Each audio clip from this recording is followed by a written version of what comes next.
Hello guys, it's been a while, huh? 8 months to be precise since my last video. The big reason for that is because I hate video editing a lot. I hate it more than almost anything. That said though, I'm gonna try this new format out and hopefully it turns out to be better than nothing.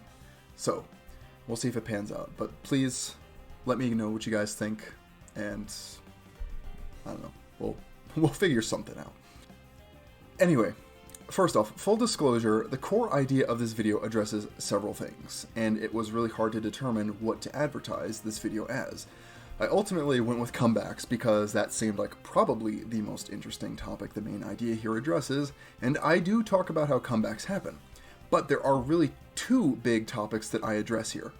The core idea is about how we as players play to the situation we're in, and how this creates a sliding scale of modes that we involuntarily phase into and out of throughout any given match, which manifests in interesting ways. It's what explains comebacks and makes them possible, and also makes a case for why our normal way of making and thinking about matchup charts fails to give a complete picture, evidenced by the need to add redundant qualifiers to matchup charts like volatile even instead of just even. Now, with that out of the way, let's go. If you have ever tried making a matchup chart, you've probably encountered the difficulty that sometimes matchups might seem doable in principle, but in practice they're just extremely difficult and you'd never want to encounter it in bracket. Some people ignore that dissonance, while others try to square that feeling by creating new categories like volatile even, which if you think about it is sort of redundant, since if a matchup is even, then by definition it is volatile, and we shouldn't need to add an extra qualifier like volatile if that is indeed the whole story. So generally, we are not consistent about considering actual cases versus ideal cases in matchups. Our matchup charts usually just express ideal cases. One such case of that for me is the Ganondorf versus Jigglypuff matchup, which I'll be using as an example throughout this entire video. In theory, Ganon versus Jigglypuffs is entirely doable for Ganon. Both characters pay big for their mistakes, but if you ask any Ganon, myself included, what the matchup ratio is, they will probably not say even. I know I would not. Likewise, my jaw would hit the floor if any Jigs good enough to know how to dare loop Ganon said it was even. So, how can that be? How can the matchup be entirely doable for Ganon and a complete nightmare both be true at the same time in the same sense? That's the issue. They are both true, but not in the same sense. This is where we do need to consider theory versus practice. But stick with me here for a moment because I'm not just going to make an entire video mansplaining the obvious that theory and practice are different. That's obvious. But rather how and why our traditional single-axis number line-esque method of making matchup charts fails in capturing important info that we feel the need to supplement with categories like volatile even, and how some of those principles involved in classifying matchup ratios even describe the nature of comebacks.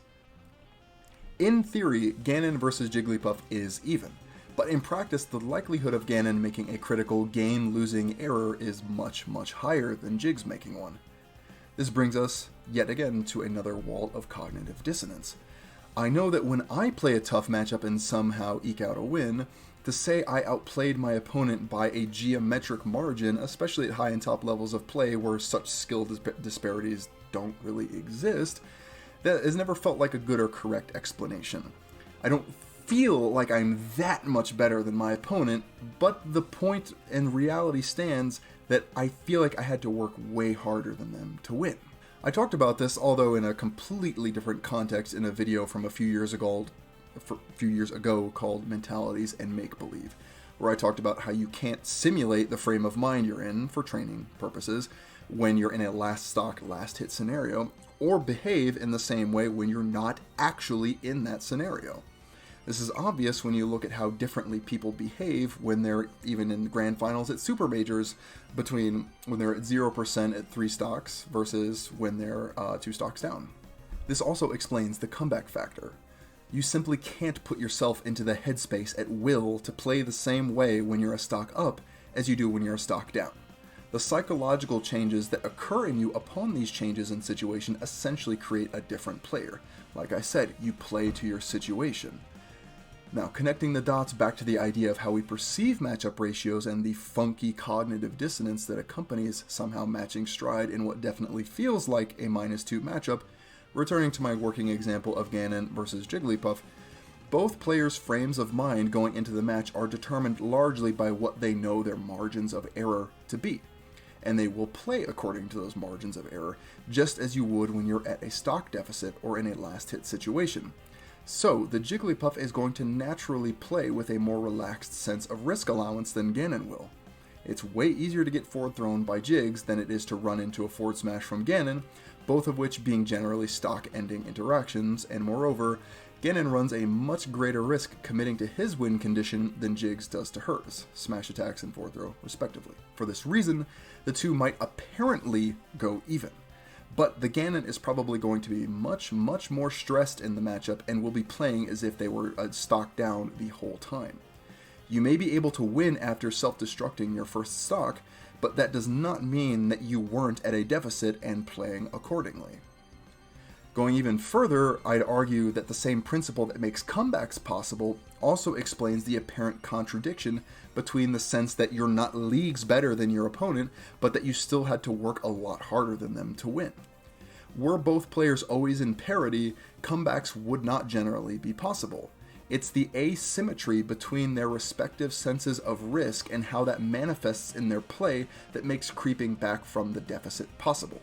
The natural question now is what other categories of matchups make this a meaningful distinction in the first place?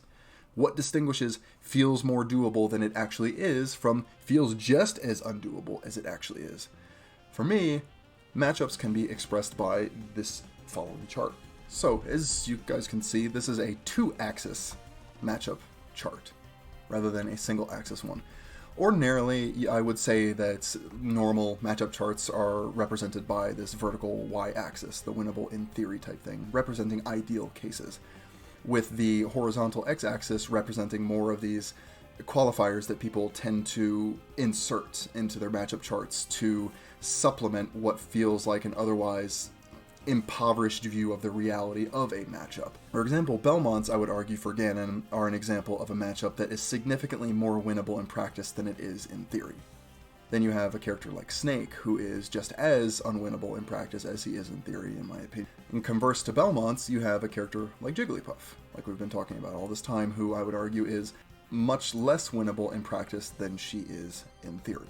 In a sense, from what I understand of the common usage of the phrase volatile even, these so-called volatile even matchups in actuality seem to be matchups where someone on what's actually the losing end is essentially playing in comeback mode for the entirety of the match, giving the impression that it's more even than it actually is, because one side is naturally having to exert far more restraint and effort to match stride than the other person.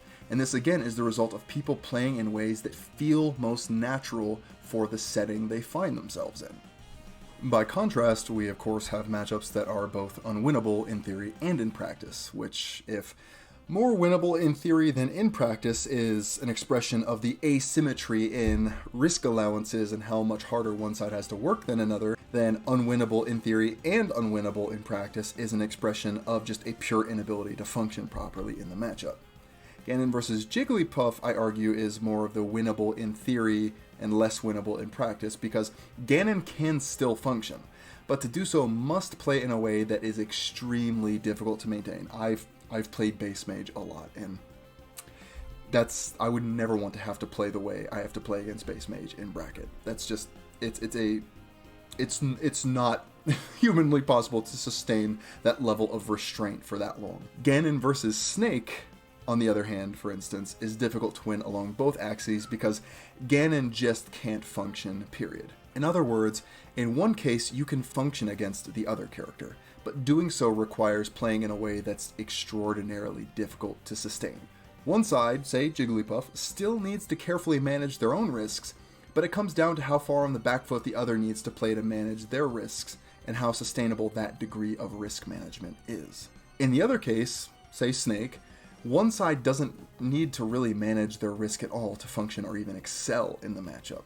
So, through the lens of practice as opposed to theory, you start to see the true nature of a matchup when you consider not just degrees of counterplay, which is the theoretical consideration, but also the ability to sustain an extremely taxing and delicate, fragile playstyle, which is the practical consideration that, when we fail to consider it, results in what I think is that sense of volatile evenness, which is the feeling of being simultaneously doable, but also extremely laborious and difficult. As far as my understanding of the phrase volatile even goes, I'd say it's really an expression of a losing matchup where the winning side suffers from an actionably thin margin of error, giving the impression of winnability.